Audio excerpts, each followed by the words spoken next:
Hello guys, and today we'll be talking about the Pisces 18650 mod by J2P of United Vapors Forum. And this is a straight tube mod, an 18650 tube mod, and it is a basic mod, but it is a very shiny mod. And we will now go on to the close-up.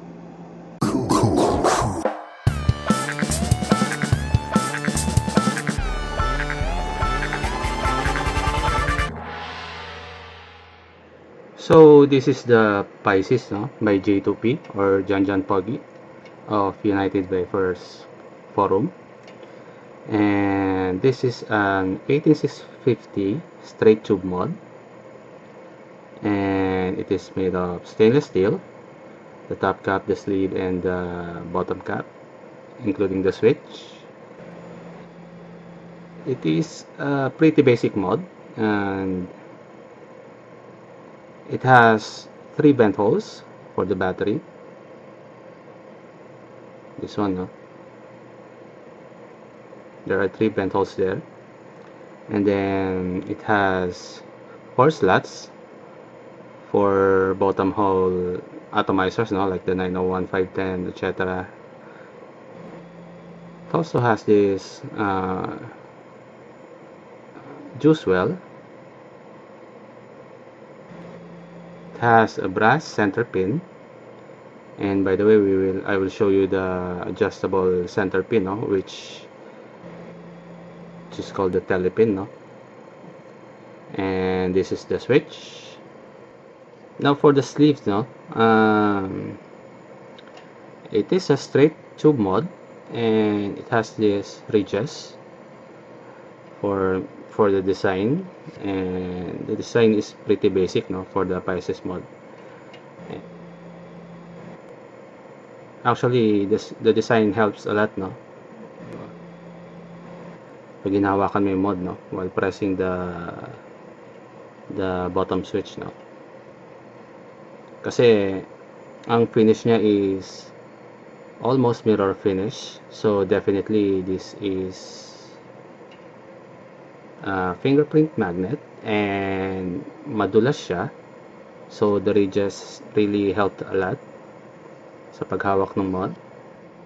And for the bottom cap and the switch, as you can see, ang center pin ng switch, or the firing pin of the switch, is also stainless steel, no? Well, that is because the switch, the bottom switch, and the center pin is one piece, and it is held up by a C-clamp, kung makikita nyo yung loob nun. So there is no risk of losing this part of the switch, no, whenever you are turning the lock ring, no. And in some cases kasi other mods na unscrew yung kanyang switch, no. So in this case, definitely hindi mawawala or ma-unscrew yung switch, because the whole switch assembly is being held by the C-lock ring. And as you press the switch, yung firing pin niya is didikit sa battery.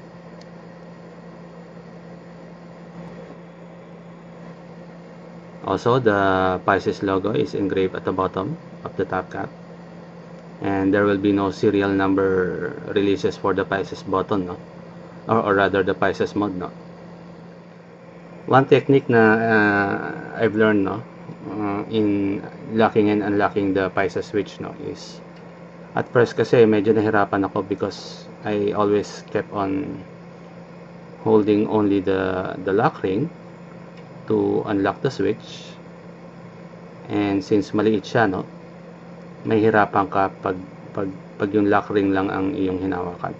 So J2P told me na for me to be able to turn the lock ring easily, kailangan iikot mo rin yung lock ring along with the bottom switch, no? So ikot mo siya, And at the same time, mag-unlock and magla-lock na yung lock ring.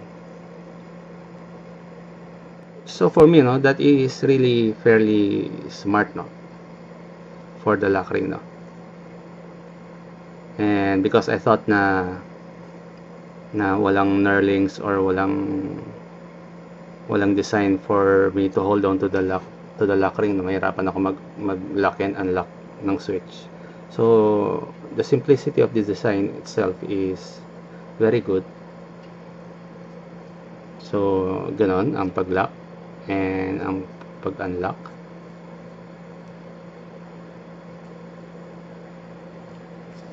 So that's how you use the lock ring for the Pisces mod. And as you can see, no, the switch is parang wala siyang direction, no, whenever you push the button, no, or the switch, no. There's a tendency na mapindot mo siya sa side or the other side, pero the right way to press the button is sa gitna para fully mag-contact siya dun sa battery. And the spring action of the switch is medyo malambot, pero definitely hindi siya magfa-fire pag pinapatong ko siya sa table or sa desk, even with the with a heavy rebuildable tank, no. So that is good for the Pisces mod. Now for size comparison, no, we will compare it with the Curves mod. They are both in 18650, no. The Curves mod has this 18650 battery. So for the height, almost pareho ang height ng ng Curves and Pisces mod, no. And the Pisces mod is just a little bit longer, siguro around 3 millimeters longer than the Curves mod. And the diameter of the Pisces mod is not 22 millimeters, no. The diameter of the Pisces mod is 20.5 millimeters. Now for the top cap and the positive center pin of the Pisces mod. The center pin is a telepin in which you can adjust the pin, no, by screwing and unscrewing the second part of the center pin, no. Now this telepin is, I've seen it first sa sa Chiyu. Now aside from the center pin being adjustable, or rather self-adjusting, no, para sa atomizer, now the telepin, this part is also adjustable para sa yung battery, no.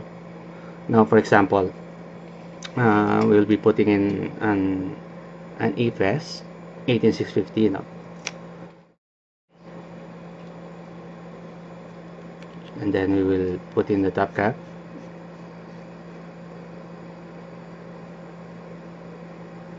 So as you can see, meron pa siyang gap, no. Now if we will put in an atomizer,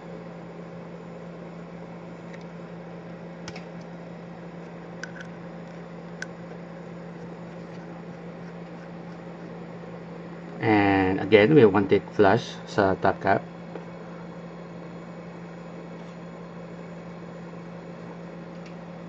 just like that, flush na siya. So pag isasara na natin yung center cap, no, meron siyang gap.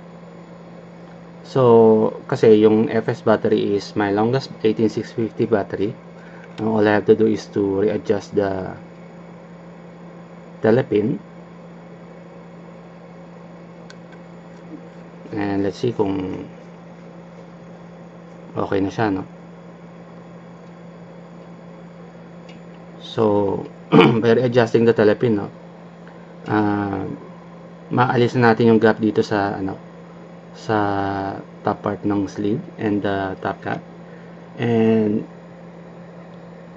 maalis na rin natin yung rattling ng battery. So that is the use of the telepin for the Pisces mod of J2P. Now that is the close-up of the Pisces now. Now we will test the performance again of the Pisces mod. Now this is a 1-ohm build for the Magnum rebuildable atomizer, and we will be using top blended by Hangzed.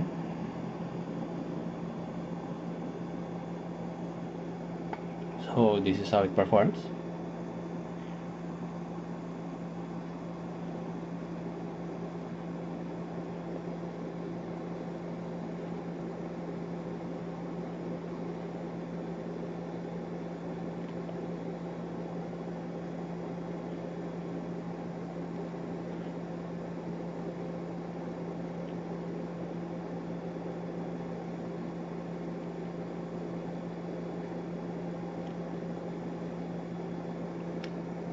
So that is the performance of the Pisces now. So we'll talk about the Pisces plus and minuses or rather thumbs up and thumbs down For the thumbs up, I like the shiny look of the Pisces mod It is all stainless and it is a near mirror finish, and the Pisces mod is a basic mod this is a kind of mod that you kind of parang just pop in the battery and the atomizer and then you're ready to go, you're ready to bake. No added features, no extras, no other hula baloos, just a plain basic 18650 mod. Now the performance is good for the Pisces mod and for power comparison, I can compare it to the maybe close to the Ensoniq, and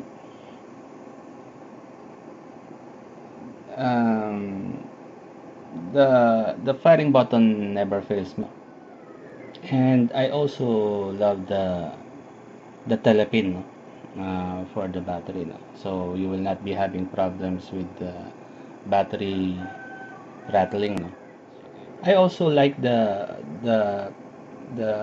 clever approach of the locking mechanism of the Pisces mod like what I demonstrated to you earlier whenever you lock and unlock the Pisces mod, all you have to do is to turn the lock ring along with the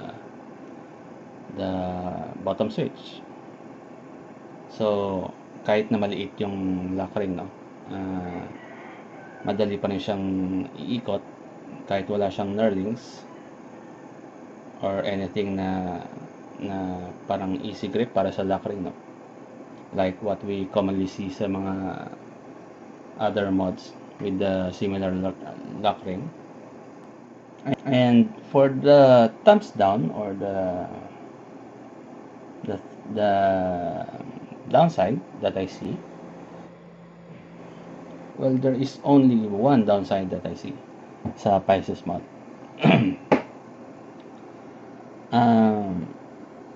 I always keep having this problem of pressing the switch of the Pisces mod. Kasi for me, I always tend to use any bottom firing mod by holding it just like this.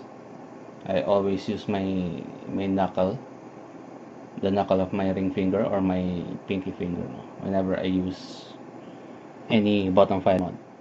So and whenever I tend to use it like this or like this, it seems parang I kept on struggling on how to press the button properly. Now parang there is this parang too much tension that I need to give from my knuckle onto the switch for me to be able to fire the button. Now, if you're using the mod just like this one, and then you kind of parang squeeze the whole mod, no, while vaping, no,